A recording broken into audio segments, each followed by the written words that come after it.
Hello guys, তো আজ আমি আপনাদের শেখাবো অনলাইনে কিভাবে মোবাইল থেকে সিএল অ্যাপ্লাই করতে হয়। দেখুন বন্ধু, প্রথমে যে কোনো একটা ব্রাউজার ওপেন করে নেবো। আমি এখানে গুগল ব্রাউজারেই ওপেন করব। তারপরে এখানে WBIFMS লিখে সার্চ করব। দেখুন এখানে আইএফএমএস পোর্টাল বলে একটা দেখা যাচ্ছে, সেটাতে ক্লিক করে নেব। সেটাতে ক্লিক করার পর WBIFMS পোর্টালে ক্লিক করার পর দেখুন এখানে নিচে একদম বাঁ দিকে ইএসএস এমপ্লয়ি বলে আছে, সেখানে ক্লিক করব। সেখানে ক্লিক করার পর একটা নতুন পেজ ওপেন হয়ে যাবে।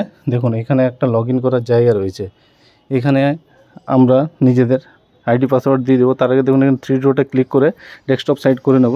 তারপরে এখানে আইডি, নিজের আইএফএমএস আইডি এবং পাসওয়ার্ড দিয়ে লগ ইনে ক্লিক করব। যেহেতু আমার সেভ করা আছে তার জন্য আমি ডাইরেক্ট ক্লিক করলাম এবং আমার আইডি খুলে গেল। খোলার পর এখানে দেখুন বন্ধুরা বাঁ দিকে এখানে মাই অ্যাপ্লিকেশান আছে, মাই অ্যাপ্লিকেশানে ক্লিক করব। মাই অ্যাপ্লিকেশানে ক্লিক করার পরে অ্যাপ্লাই লিভ বলে আছে, সেখানে ক্লিক করব।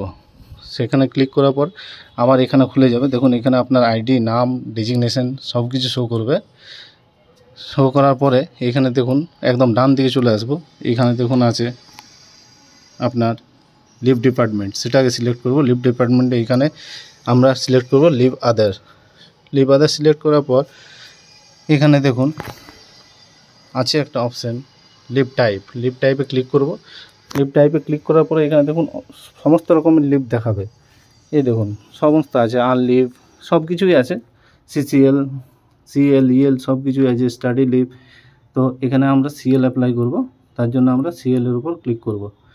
ক্যাজুয়াল লিভের উপর ক্লিক করে দিলাম। ক্যাজুয়াল লিভের উপর ক্লিক করার পর এবারে কবে থেকে কবে আপনারা নিতে চাই ছুটি, তার জন্য এখানে লিভ ডেট ফ্রম থেকে টু আমরা সিলেক্ট করে নেব। তো এখানে আমি সিলেক্ট করছি 22 তারিখ। 22 তারিখ থেকে 23 তারিখ পর্যন্ত ক্লিক করলাম। ক্লিক করে 23 তারিখ পর্যন্ত ছুটি নেব আমি, তাই ক্লিক করলাম। এবারে দেখুন বন্ধুরা এখানে সাফিক্স আর প্রিফিক্স বলে দুটো আছে। তো যেহেতু ছুটি আমার, প্রিফিক্স বলতে আপনি যে সিএল নিচ্ছেন তার আগের যদি কোনো ছুটি থাকে তো সেখানে প্রিফিক্সে দিতে হবে। তো যেহেতু সানডে ছিল তাই আমি এখানে প্রিফিক্স দিয়ে দিলাম। কবে থেকে কবে প্রিফিক্স একদিনেই আছে, আর সাফিক্সে কিছু নেই যার জন্য দিলাম না। যদি কিছু থাকে তাহলে সেটাও দিতে হবে। এবারে আরেকটা গুরুত্বপূর্ণ জিনিস হচ্ছে আপনার স্টেশন লিভ। স্টেশন লিভ যদি আপনি নো করেন তাহলে কোনো ব্যাপার নেই, যদি স্টেশনের বাইরে না যান, আর যদি যান তাহলে ইয়েস করতে হবে। এখানে আমি ইয়েস করে নিলাম। ইয়েস করার পরে কিন্তু আবার আরেকটা নতুন পেজ খুলে যাবে। এই দেখুন বন্ধুরা, এবারে কবে থেকে কবে আপনি স্টেশনের বাইরে থাকবেন সেটা এখানে সিলেক্ট করতে হবে। তো আমি এখানে সিলেক্ট করে নিচ্ছি। এই দেখুন বন্ধুরা, আমি সিলেক্ট করছি আমি 21 তারিখ থেকে স্টেশনের বাইরে থাকবো, তার জন্য 21 তারিখ থেকে করলাম। ফ্রম ডেট থেকে টু ডেট পর্যন্ত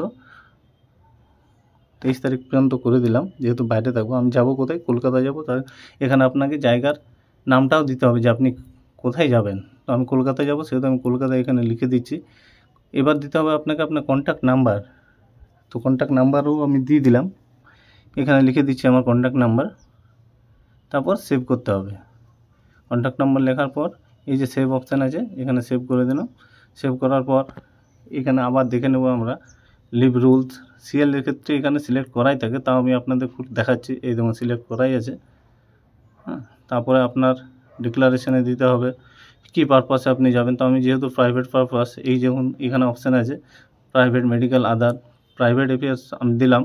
তারপরে পাশের ঘরেও এখানে রিজন লিখে দিলাম। এখানেও প্রাইভেট অ্যাফেয়ার্সই লিখে দিচ্ছি, এখানেও লিখে দিচ্ছি প্রাইভেট অ্যাফেয়ার্স। তারপরের কলামগুলোতে কিছু থাকে না, তাও আমি আপনাদের দেখাচ্ছি। দেখুন এই দেখুন কিছু নেই, তারপরটাতেও কিছু নেই। এবার সেভ ড্রাফট করব। সেভ ড্রাফট করার পর এরকম আসবে একটা pop up, do you want to proceed, okay করে দিলাম। ওকে করার পর এবার আসবে আপনার সেভ অ্যান্ড ফরওয়ার্ড। আপনার হেড অফ অফিসে এই লিভটা ফরওয়ার্ড করতে হবে। তো সেভ অ্যান্ড ফরওয়ার্ড করলে দেখুন বন্ধুরা এরকম চলে আসবে। ফোন থেকে করতে গেলে ওখানে দেখা যায় না, যার জন্য এখানে বাঁ দিকে অ্যারোতে ক্লিক করে নিলাম। তারপরে এই দেখুন এখানে চেকবক্সে ক্লিক করলাম, তারপর সাবমিট করে দেবো। সাবমিট করে দিলেই আপনার লিভটা অ্যাপ্লাই হয়ে গেল। এই যে সাবমিট করে দিলাম। এবারে দেখুন এখানে অ্যাপ্লিকেশান প্রিন্ট, অ্যাপ্লিকেশান প্রিন্টে ক্লিক করব। ক্লিক করার পর দেখুন এখানে পুরো দেখা যাবে আপনার অ্যাপ্লিকেশানটা। তারপরে এখানে আমি থ্রি ডটে ক্লিক করে সেটাকে আমি এই যেখানে ডাউনলোডের অ্যারো রয়েছে আমি ডাউনলোড করে নিচ্ছি। এই যে ডাউনলোড এখানে দিচ্ছে, যেহেতু আগে অন্য ফাইল ডাউনলোড করা ছিল। এই ফাইলটা ডাউনলোড হয়ে গেল, এবার ওপেন করে দেখে নেব। তো বন্ধুরা এইভাবেই সিএল অ্যাপ্লাই করতে হয়। আপনারা দেখুন এইভাবে সিএল অ্যাপ্লাই করবেন। যদি ভিডিওটা ভালো লেগে থাকে তাহলে অবশ্যই লাইক, কমেন্ট এবং শেয়ার করবেন, এবং আপনার বন্ধুদেরও যাতে জানতে পারে তার জন্য শেয়ার করবেন অবশ্যই। থ্যাংক ইউ বন্ধুরা।